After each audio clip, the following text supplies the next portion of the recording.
how do we keep up with the changing dynamic and all the changes that our product is giving us? Why, in your words, I've kind of set the stage, but what are the things that are driving this kind of change in the world as opposed to 20 years ago?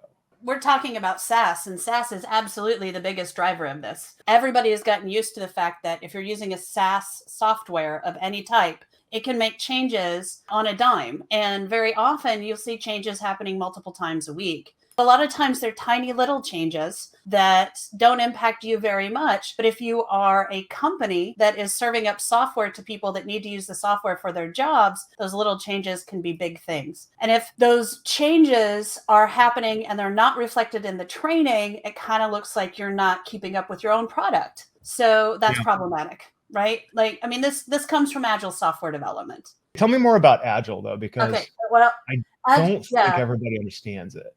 So Agile was a software development movement that basically said that we don't have to, now that we have SaaS, create a massive plan for big changes to our product, spend 3 to 6 months getting those things done, testing them, making sure they're doing it, and then rolling all of it out in 3 to 6 months. We have the ability to roll things out much faster in a SaaS environment because it'll just be updated for everybody all the time. People don't have to update it on premise.